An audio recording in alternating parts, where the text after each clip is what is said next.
In 1983, 38 IRA inmates broke out of the Maze prison, 10 miles from Belfast. It was the most audacious escape since Colditz. This is the story told by 3 of the leaders of the escape, and for the first time, a prison officer.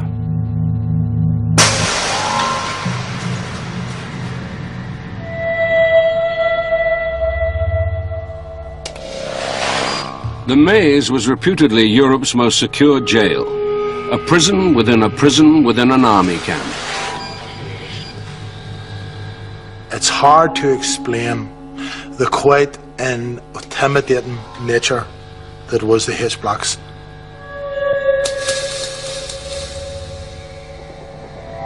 Sentries and sensors and alarms and cameras, and even the fact that the jail is situated more or less inside a British Army military camp.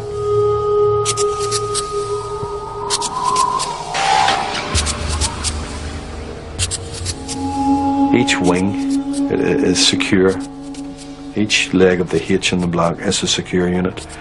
The block's a secure unit. Then that is also in a phase, which is also inside the prison camp, which is also inside a British Army camp.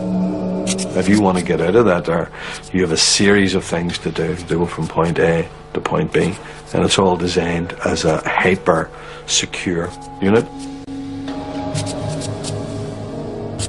There was this aura developing of, this was an impregnable fortress, the only way you get out of, jail. And in fact, of course, the British government and Maggie Thatcher were boasting about it. It was in a wooden box. It was virtually impossible for any individual criminal to escape. But its designers hadn't accounted for a prison population who considered themselves an army.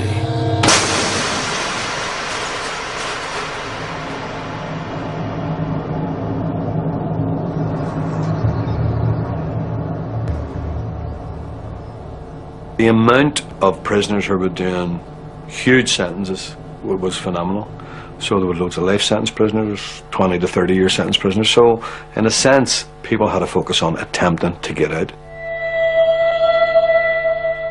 One of the duties of a political prisoner is the escape. It's like shooting for the stars. It's like something that you've always really wanted, And what I wanted to do was to not be released, but to escape. It's great to be released, but I wanted to break the system. You just can't willy-nilly get up and start cutting holes in fences. Otherwise the security apparatus is on top of you morning, in and night.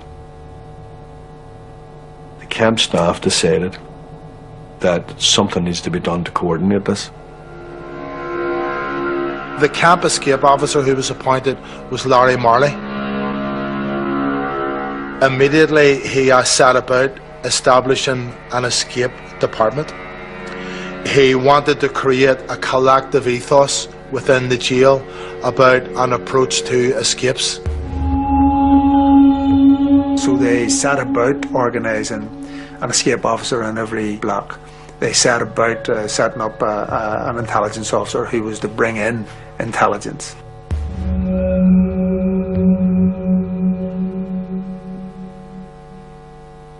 It's a very large camp. And when the screws would move you from one part of the jail to the other, they would move you in blocked out vans. They had a policy of providing you with the most limited view of the jail. Larry set about a plan to first of all demystify the jail. It was first of all getting the structure, where each block was in relation to each other block. Any aerial photographs that would have existed of the jail in the media would have been smuggled in from outside. There would have been ordnance survey maps smuggled in from outside with a view to developing an outside view of the jail.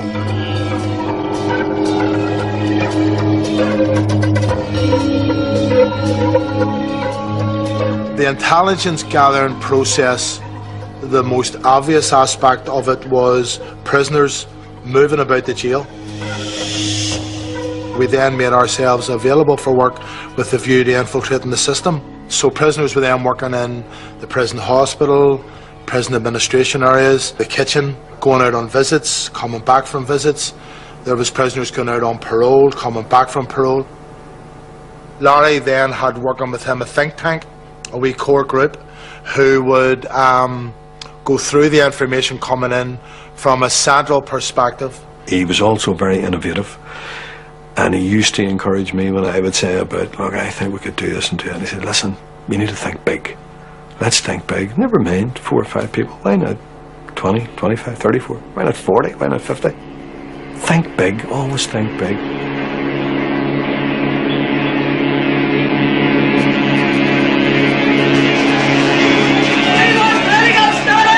Just 18 months earlier, this most closed of worlds had become very public indeed, as the IRA made it a battleground with staff and the British government. There can be no question of political status for someone who is serving a sentence for crime.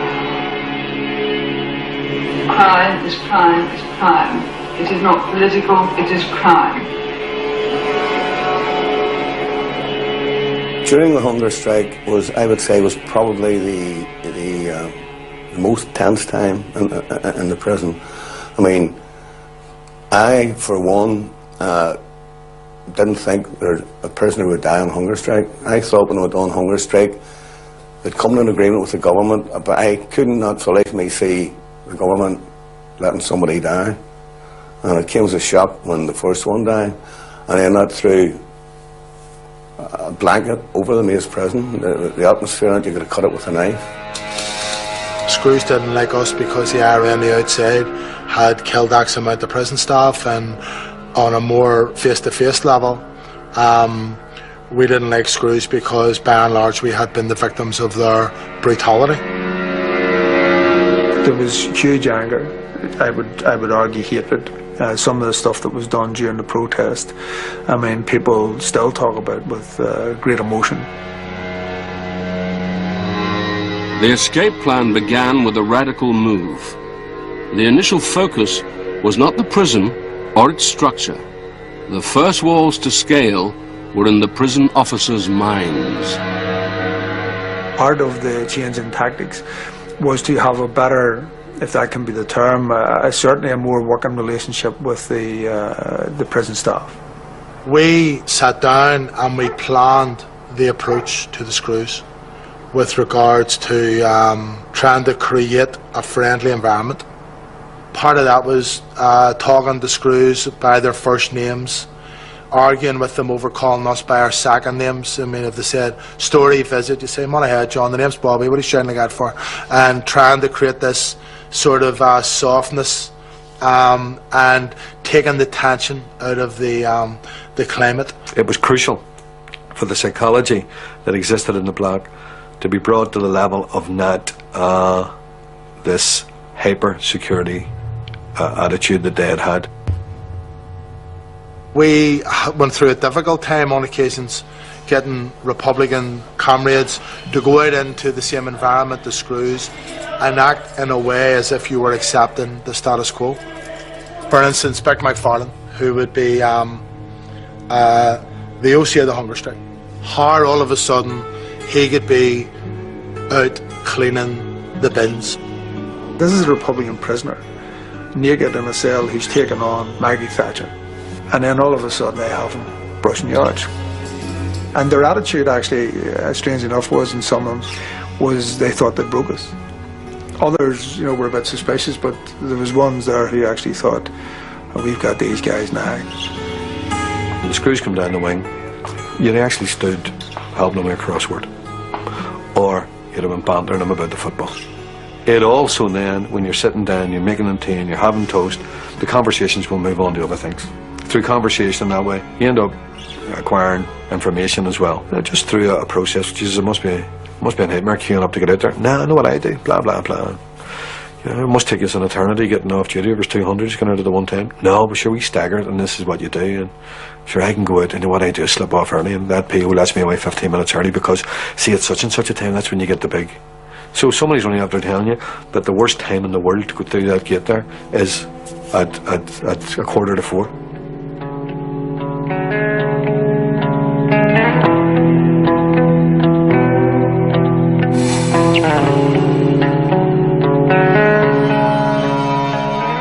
were that eager to see Republicans cleaning their floors and making their tea, they dropped a lot of their caution.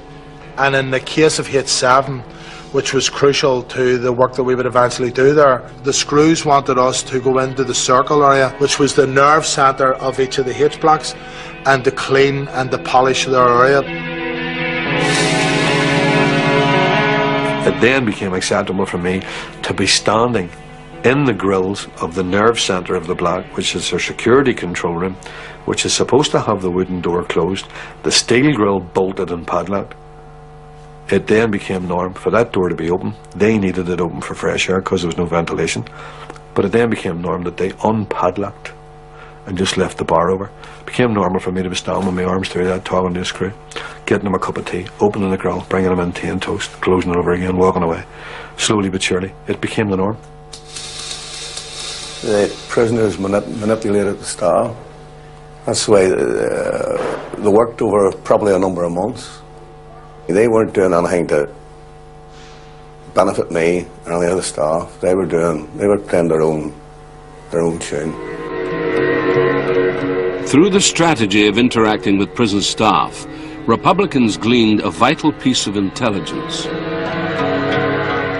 The transport coming in and out of the prison was always a focal point for transport getting you from point A to point B. It began to emerge that one of the biggest avenues that we can use was a prison food lorry.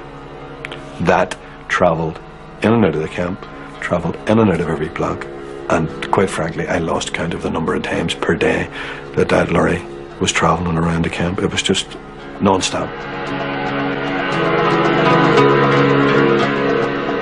We also found out that it wasn't searched at any of the gates, and that it was very much its own authority as it drove about the jail.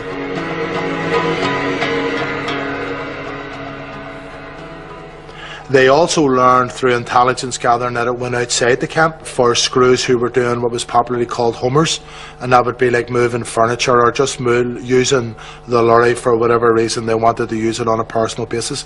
But what it meant for us was that the screws who were dealing with the front gate, or the Brits on the front gate, would be used to seeing it going in and out, and that was a crucial piece of intelligence for us because that assisted our plan. In theory, walls could be climbed over or tunnelled under. But what if the prisoners could simply drive out the front gate? People get lazy, they don't want to do the checks, they get used to the faces, which is why the driver of the lorry became so crucial. We then considered whether or not we had infiltrated the system of the jail enough to actually plan the takeover of a whole H block. A block housed 4 self-contained prisons in the legs of the H, called wings. These were controlled by what was known as the circle within the bar of the H. If you were to take over a block, you had to take it from the circle out, because to take it in the wings, how would you get into the circle if there was any noise and all that? So you had to take it from the nerve centre out. The H blocks were designed for individual control. They were not designed to deal with Republican prisoners of war who would organise and control and exploit the conditions that they would find themselves in. Anybody looking at a H block would see it as a nightmare scenario from the reverse, who would say, whoever gets control of the circle, and in the event that there's 120, 130 Republican prisoners here, controls the block. We sat down in the block to look at all the different aspects, and then we were then charged locally in the block with the responsibility of putting the diagrams together, indicating the alarm points, how they would do point A, how they would take point B, how many people was required. It was meticulous. Some of the stuff was totally and absolutely meticulous because we needed to be able to sell the escape to the IRA outside. We had to be hyper cautious because it had to be written. There is no other way. There's no other way of selling an argument other than putting it in paper and handing it to somebody. So it was all done in miniature.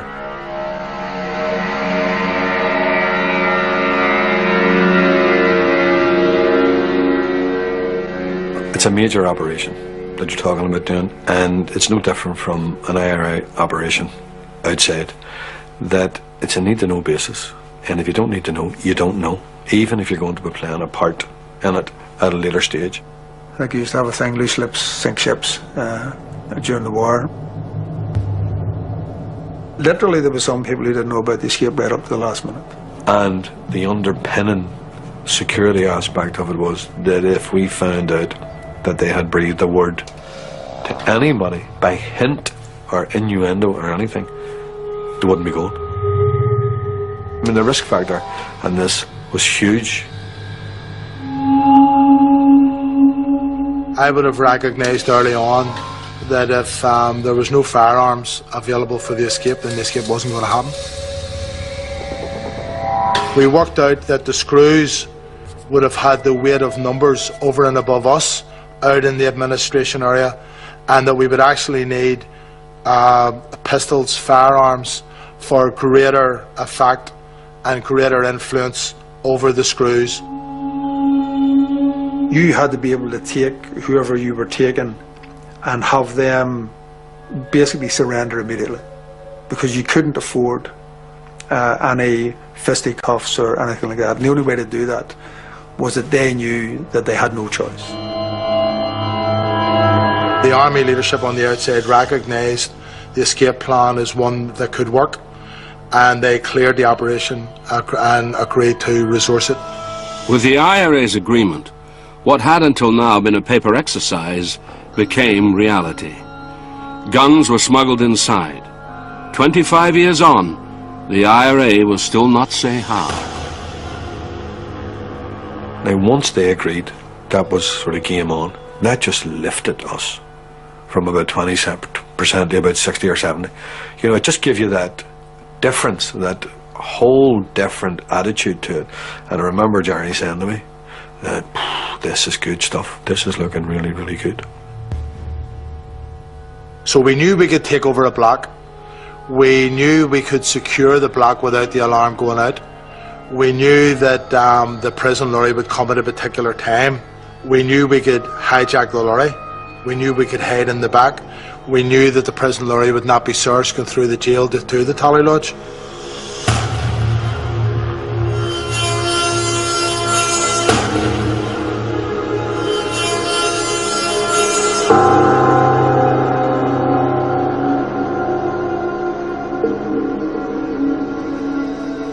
The reason we chose a Sunday was Sunday is a closed day. There's no visits, there's no movement inside the prison other than food lorries up and down or somebody going to hospital.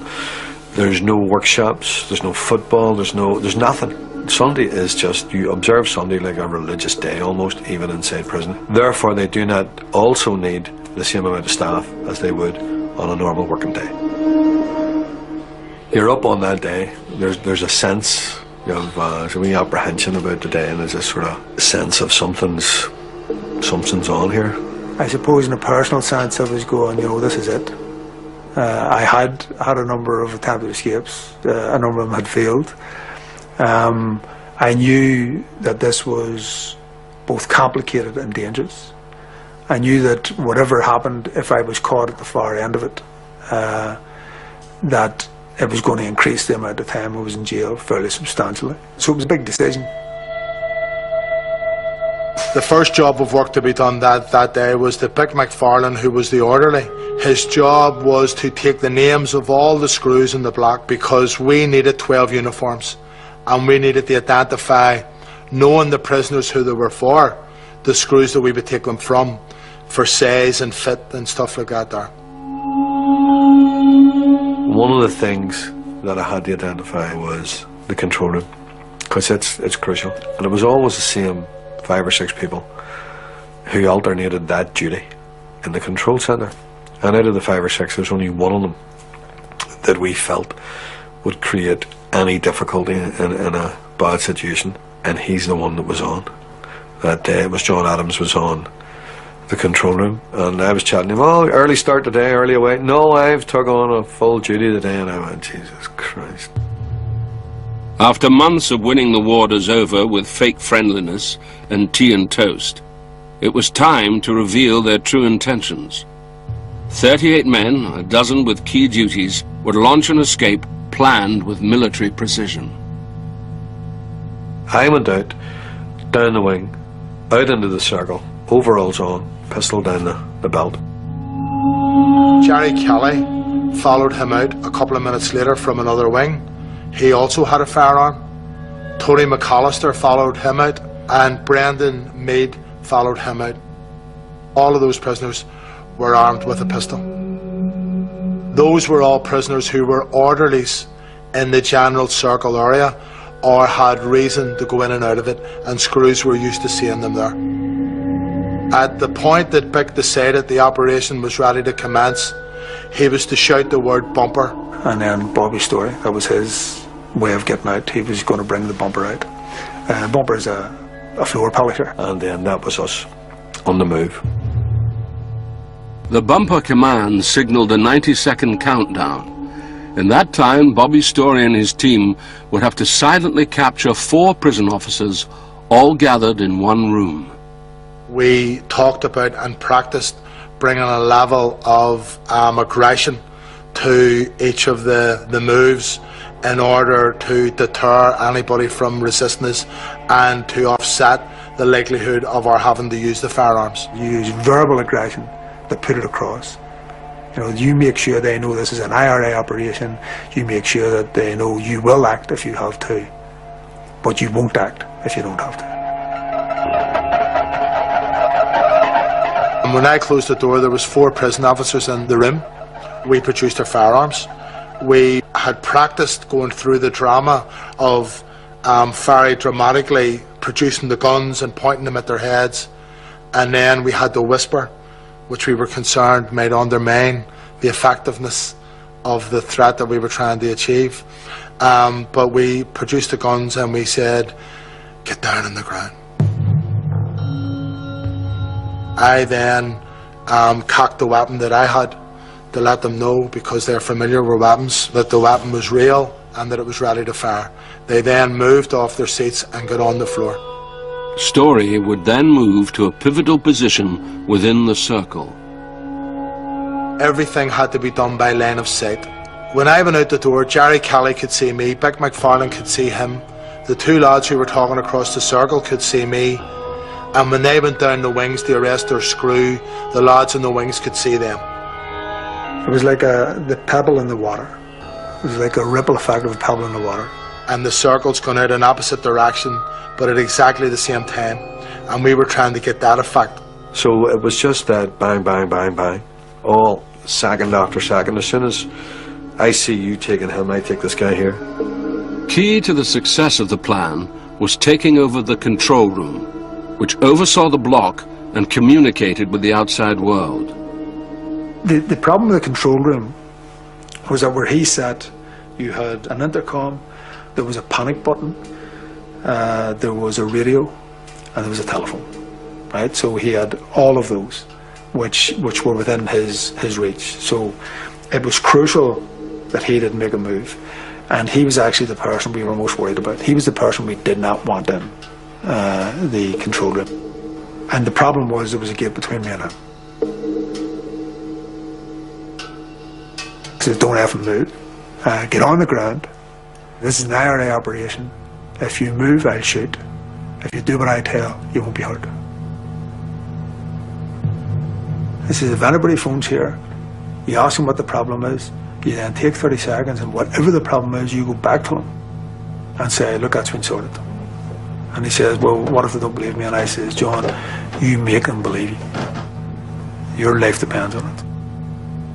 But there was one room in the block that was a blind spot to the men who hoped to escape from the maze that day. We thought we had it settled when somebody came out of the ladies' toilets. As this was happening, John Adams obviously seen his moment, and he reached out and closed the opaque door. As the other prison officer was being overpowered, John Adams tried to raise the alarm. Kelly fired 2 shots, one of which hit Adams above the eye. He was unconscious for, I'd say, about 30 seconds. And he woke up, and I had quite an extraordinary conversation with him around saying something like, "What did you do that for?" And he said, I don't know. I'm sorry, I just don't know why I did it. He says, "Can you get up?" And I said to him, "No, you can't." I says, "Now you're bleeding heavily. I will get you some help, but don't move from where you are." However, there was 2 shots fired, and the worry is that this is heard down at the front gate. I'm thinking about the thing could go entirely out of hand. The gunshots were not heard. The prisoners had secured H7 by the skin of their teeth, but this hitch lost them valuable time that would cost them dearly later. All screws that were arrested were then brought out of their points of wherever they were and brought into a classroom, and all tied, hands tied behind their backs and tied to each other so that they couldn't go anywhere. And pillowcases were put over their heads to stop them identifying anybody. We took the uniforms off the ones that had been identified, and our lads were getting dressed in uniforms. There was a statement read out in each of the canteens. It's an IRA statement that this was an IRA operation. The IRA had taken over the block. We're not here for revenge. We're not here to punish us over what has happened over the hunger strike or the protest. But you need to know that if you interfere with the escape, you will be dealt with swiftly and immediately. At that particular point, the block has been taken over. We control it. We're controlling communications in and out of the block. Everybody then was readied for the next phase of the operation, which was the arrival of the food lorry. We needed the lorry driver to drive us out of the block. There was a prison officer drove it. None of us could drive it out. He needed to be identified, going through the gates and stuff like that, and we needed to come up with a plan that would ensure that he would do it. This guy was crucial to the escape. Davy McLaughlin was the key pin.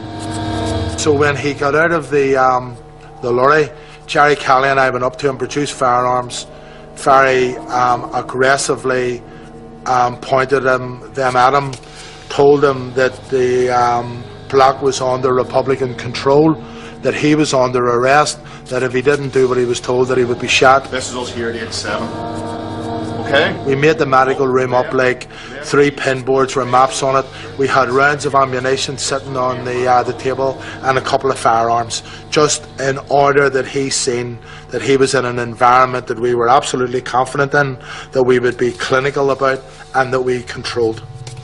The driver assured us that we had his full compliance, and we then started showing him the maps, and he actually started showing us small inaccuracies on the maps.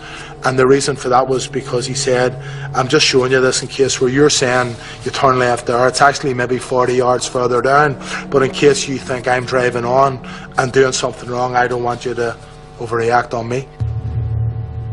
We then loaded up the lorry with escapees, and there was to be 38 prisoners in all. Jerry Kelly was the only prisoner that did not get into the back of the lorry. His job was to lie across the well of the lorry, below the legs of the driver. That I would have a gun to his stomach, that if he went off, if he did anything wrong, if he did anything against what I said, then he would be shot. What we were trying to say to him was that no matter what, we're going to escape, but in one of the plans, which is the preferred plan, you live. Last two on was me and Bobby. Kelly was already in the front, and we closed up the tailboard and pulled down the shutter at the back, and everybody was sitting, we're told, total and absolute silence.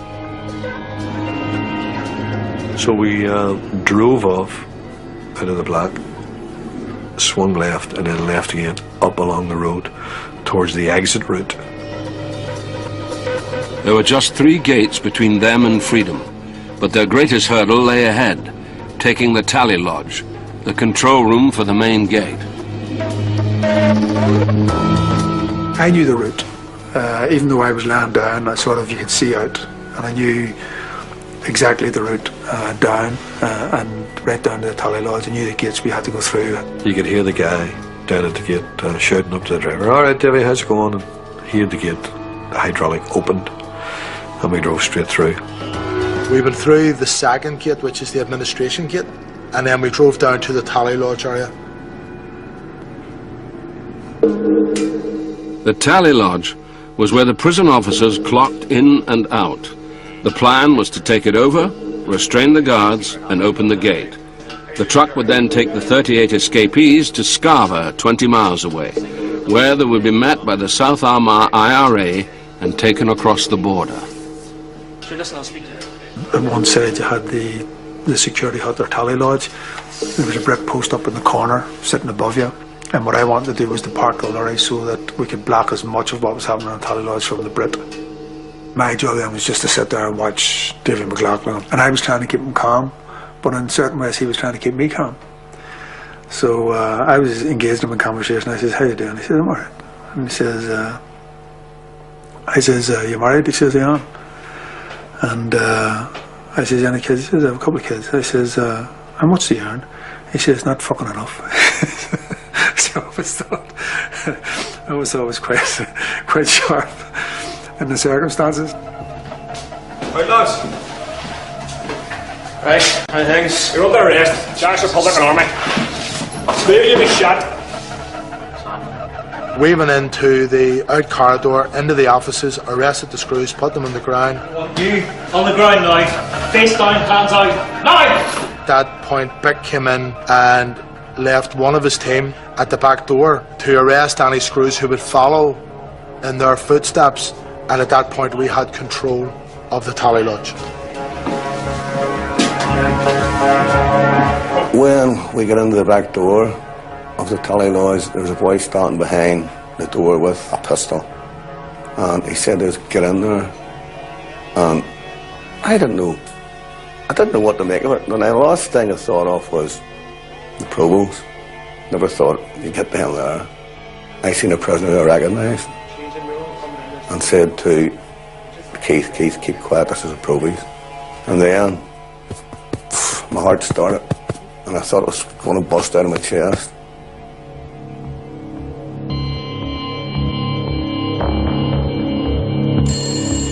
A phone call came through to the Tally Lodge. And I went right quiet, silence. Shh, total silence. Nobody say a word. You up here now. And we brought the senior officer, we brought him over to the phone. And two of us, one on each side of him, both armed, pistols at his side, told him to answer the phone. And if he said a wrong word, he wouldn't be able to say another word, because the wrong word would be the last word that he said. Hello? And the phone call was from the emergency control room to say that an alarm had been triggered in the Tally Lodge. And we could hear this, you see. And your man said, no. And we were sort of pushing him, like, you know. And he says, what alarm are you talking about? The emergency control room said the alarm that has went off is an alarm that's on to the TV, which when we looked over at the TV, there was a number of prison officers, prison staff, lying under the TV, and obviously one of them had hit the alarm, and they all began moving away from the TV as a result of our taking a focus on it. And your man said to him on the phone, "Red, come on, stop calling about now, no more messing around." And your man said, all right. He said, "Well, reset the alarm." And then this was this guy's opportunity to send the signal, and he asked the guy on the other end of the phone in the emergency control room, he asked him, "How do you reset the alarm?" Everybody knows. We know how to reset alarms when we're prisoners, you know. Everybody knows. And see, the minute he said it, the two of us just pushed the pistols under the side of his head. And we were listening very, very intently. And the guy on the other end of the phone says, "Push it back in, you stupid bee," and put the phone down.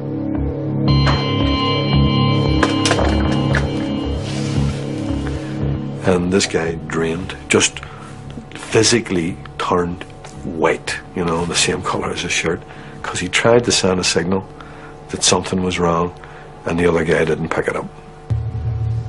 We had actually hit this place probably about 20 minutes later, 15, 20 minutes later than we should have, which coincided with the change of duty on and off at that period. That was causing us problems because screws were coming off duty, screws were coming on duty.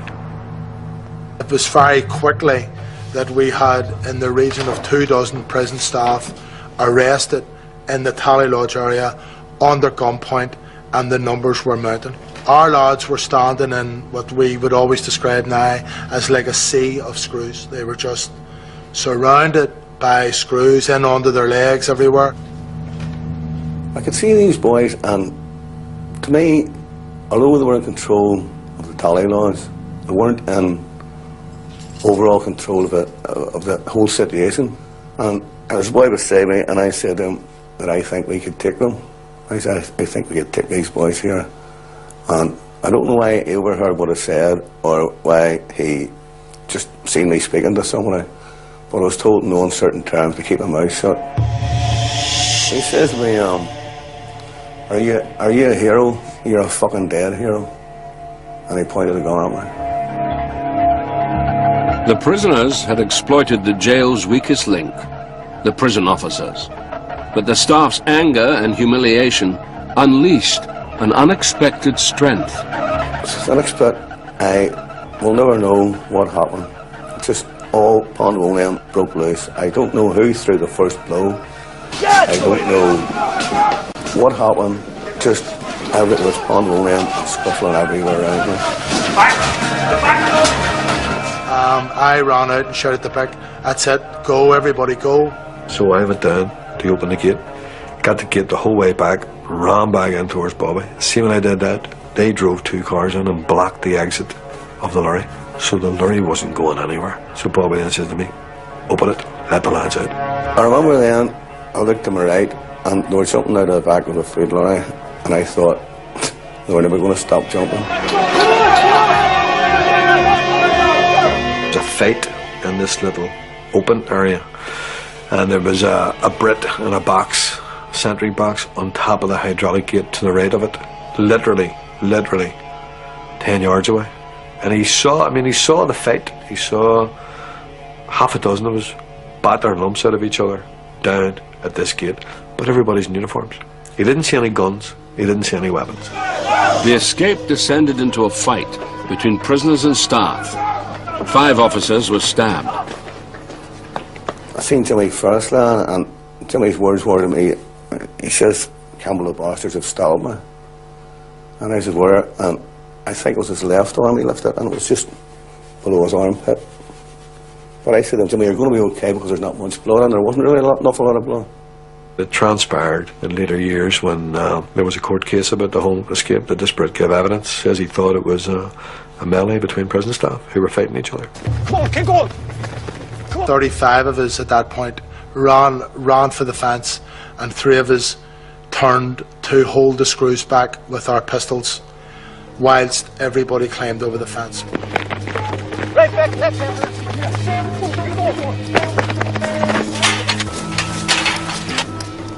So we were going after these boys over the field, and one of them turned around and pointed a gun at me, and I thought it was a replica, and I kept running on him, and that's where he shot me.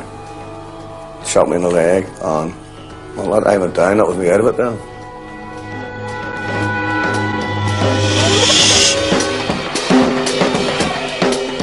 It was every man for himself.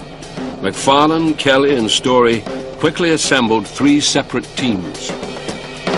We got up into this house and hijacked 2 cars and a van and headed off in different directions. Seamus McElwain was with me, and he says, "Look, there's no point in staying on major roads because there'll be helicopters up, there'll be roadblocks, they'll have different things on major routes." He says, "You need to get off and get rid of this. After us just hijacking it, you need to get rid of this," he says. And he was the only one in that car, of the 8 people in the car, he was the only one from the countryside. Everybody else was either town or city, and had no sort of field craft as such. But he knew, countryside's different. You need to lose all sense of visibility that anybody has of you, become part of the countryside, so get rid of the machinery. We spotted this house and drove up this roadway. I dropped everybody off, give them, whoever was getting into the house, give one of the lads a pistol.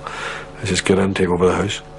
And the beauty about this house was, you're looking at the doorway on the way in, and to the right was a doorway of like a built-in garage. So to all intents and purposes, from aerial view or peelers driving past, to look in to see the car that belongs to the house, and the mark disappeared from the face of the earth.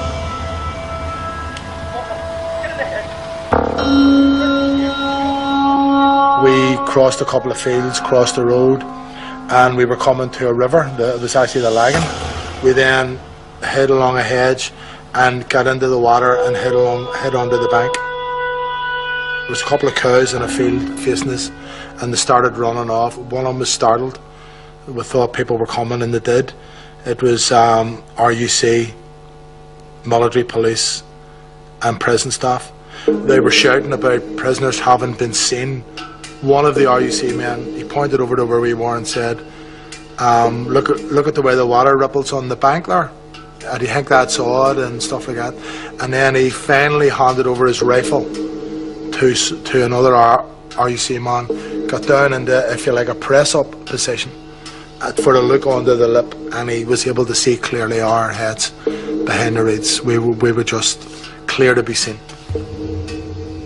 They took us out of the river. This was all under gunpoint, and then they stripped us naked and marched us up to a jeep, and then they brought us back round to the jail. They dragged us out by the feet from the van, dragged us in, kicked us into the punishment cells.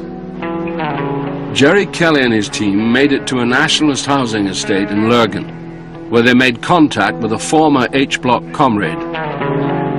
My memory of it is that Match of the Day was on. He was sitting there watching it, and I shouted he had a nickname, I shouted his nickname. And he, literally lifted about sort of whatever 6 inches off the sofa. And I says, "It's Jerry Kelly, take it easy."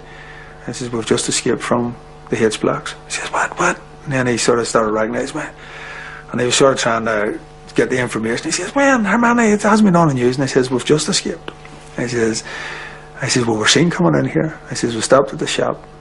I says, "You need to get the OC." I says, "And we need to be out of this district in 5 minutes." Mass escape from the maze. A prison officer killed, more than 20 Republicans on the run. Maintenant, en Irlande du Nord, une vingtaine de prisonniers se sont échappés de la prison de haute sécurité. The fields and hedgerows around the jail have been bristling with heavily armed soldiers, while helicopters have been circling overhead. It must have been the following day when people came down to visit me.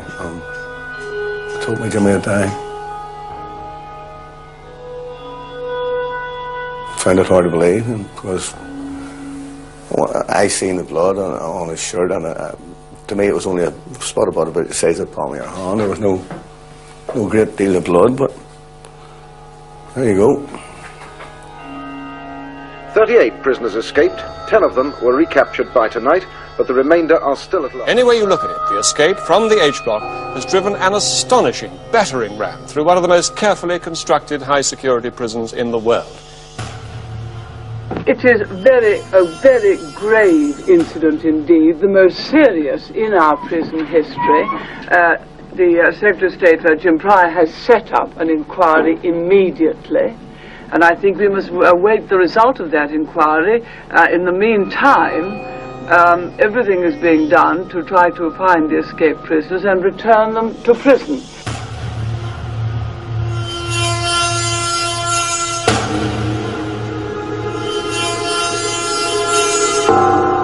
When they threw me into the cell, it was over the next 5 to 10 minutes that the feeling was coming over me.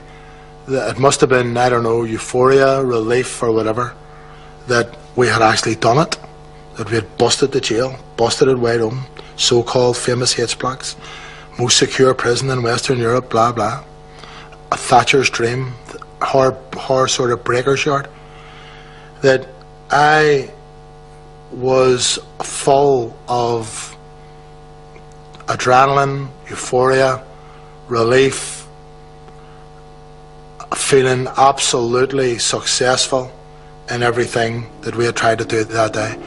And I can honestly say that my personal circumstances did not permeate through to me in any way that I can remember. You've taken over a house with a husband and wife and 3 kids, 2 lads at about 11 and 12, and a baby at about 9 months. We just said, look, if we can secure a promise from them not to go to the peelers for 24 hours, we'll take it at that. That'll give us a head start. So they said, how are you going to do that? So I said, well, I'm going to talk to the woman. So I actually said, here, look, I'm left with 2 choices here. One is, we're going to leave here as quickly as possible, as soon as possible, and be out of your lives. And I says, and the only way that I can guarantee that you don't lift that phone is that I take the eldest one of your kids so far down the line with us and release him. And the woman was just horrified by this prospect. And she says, well, you wouldn't do it, wouldn't you? And I says, well, the second choice is that you, as a Christian, will give me your word that you will not contact the authorities. So they gave a promise, and she says, you can tell your boss that just to prove it to him, if he's a man of his word, we're people of our word, and we're prepared to get the good book out and swear on the good book that we'll keep our word. So they got all the family to put their hands on the Bible and swear that they wouldn't divulge anything for the period that they had agreed to. 72 hours. She agreed to 72 hours.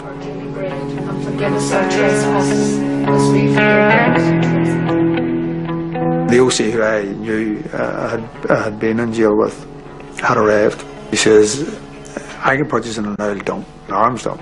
He says, it hasn't been used for years. It's on the floorboards of a house.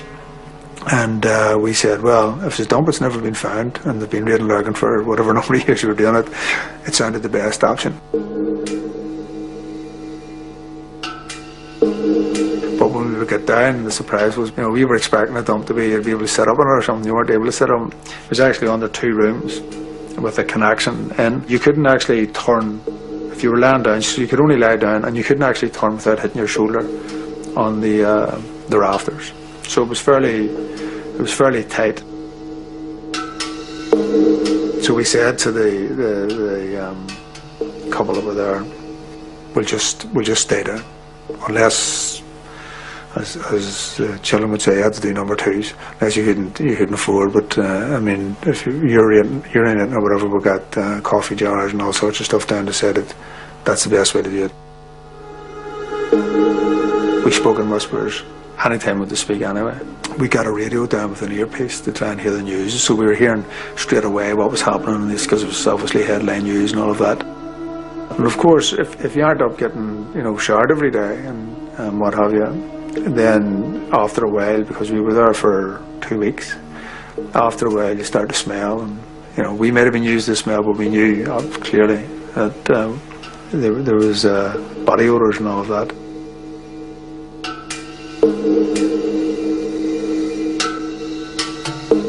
A representative of the Northern Command came to see us and sort of discussed how we were doing all of that.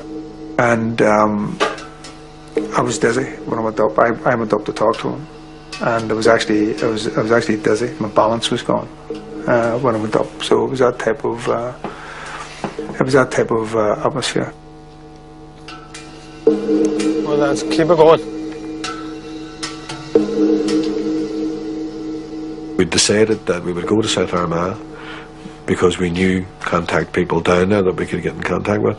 We also decided that we would go only at night and travel through fields for the first few hours, as opposed to using any country lanes or roads. Once we got past midnight, we used railway tracks the whole way down towards Newry. So I just remember waking and sitting dozing on the Monday morning at about 7 o'clock. We'd taken a small radio as well with us and listening to the news at 7 o'clock in the morning, very, very faint. And just this feeling of birds chirping around you, and you're sitting in the middle of a field, whereas the day before you were in Europe's most secure prison camp. It's actually an unreal type of feeling, it's a wonder. I'm here, I'm out. Is this real? This is amazing. It's quiet, it's peaceful. You can hear the wind blowing through the trees.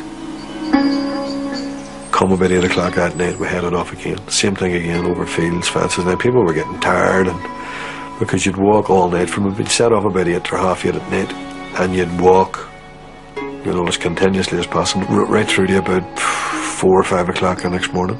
So we did that for 3 or 4 days. McFarlane decided to take a risk. Knowing they were in a nationalist area, they threw themselves on the mercy of the family in whose barn they were hiding. Just took a chance and got them to go to a local Republican in the area that they knew. 2 big cars came out to pick us up. Once they put us into the cars, that was us driven straight into South Armagh and into safe billets right down, literally 200 to 300 yards off the border. There was this feeling of, like, you know, you'd close the chapter. That when they arrived to pick us up, there was a confidence about them. They were in their territory. They were in South Armagh. The minute that I got into the car with these people, I relaxed totally and absolutely, and I just felt that is it. This phase of the escape is done. We are now in safe hands. After months living undercover in rural Ireland, Kelly and McFarlane flew to the continent in January 1984 using false passports. Here they resumed their IRA activities with new identities. In jail, the outside world is, probably in its true sense of the word, fantastic, because your memory of it is exaggerated. What it came home to me was I was actually out walking one day and had to stop at the lights and press the button. When I was walking across the street, it just hit me. You know, just one of those things. I just remember it very well. You know, flip me, I'm out. You know, I'm free. And it was as mundane as that. It wasn't anything extraordinary that happened.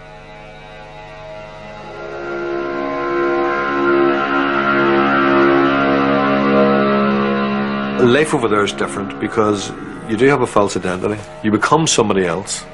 You're a face that nobody knows. So you are able to go and walk the city streets of Amsterdam or anywhere, any of the major cities in Europe, bar of course England.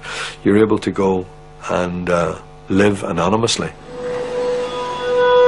Being on the run, I mean, it can be a very lonely place. You're in Paris. Paris is whatever, 10 million people in it. You do not have friendships, you know, so you're like in the middle of a sea of people but without relationship. You could have decided that you were going to make a life and decided to pull away from the struggle and decided to go and get a job and do all of that, but that was not my decision. My decision was to remain with the struggle. I had made some decisions which were impacting on very many lives, not just my own.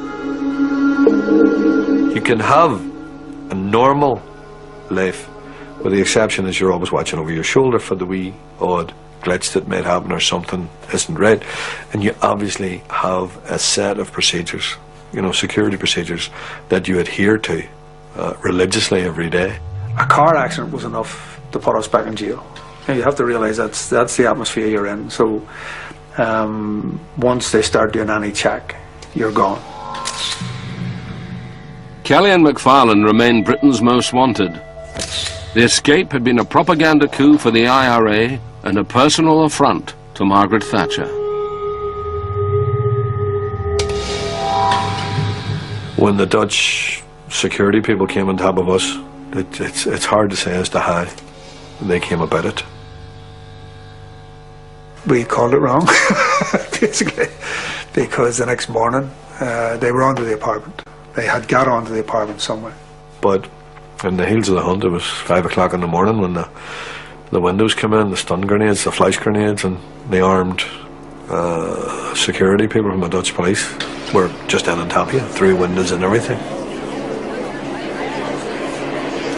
They came in basically like an SAS squad, and the next thing I know, this guy had a machine pistol in my mouth. And he was shouting at me, and what came through to my consciousness, because I thought it was gone. I actually thought it was a bomb, you say, it was the first thing, and then I realised it was okay, and then these guys were gone. And he was shouting in Dutch. And that's what came through to me. And it was actually, when I heard him shouting in Dutch, it was actually a relief.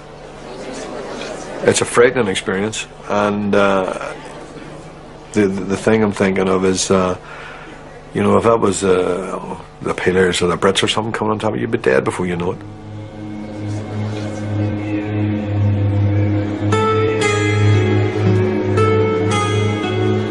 The extradition process ran to the end of it, and I think it was the 4th or the 5th of December 1986. They flew us back in and then brought back up into the H blocks.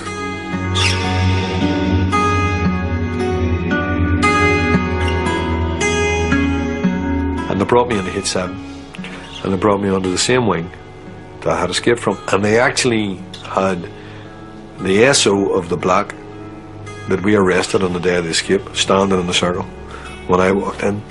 He was the guy who was in charge of the block that day we escaped, to welcome me back in and assign me down to the wing that I was going into.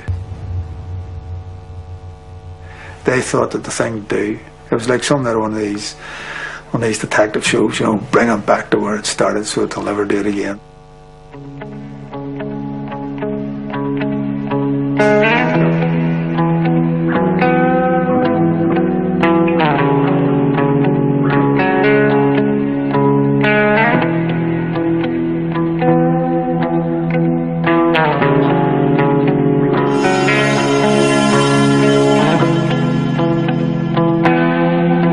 The plan was that if he did not return within 10 minutes to tell us that there was a problem, then we knew the escape was on. At the same time as Spick went into the circle, Republican prisoners in each of the 4 wings began preparing to arrest the screws who were in their particular wing. The next part of the operation then was that Vic McFarlane would go into the circle area, walk over to a grill here, and actually shout down to these wings, has anybody got the bumper? The bumper was included.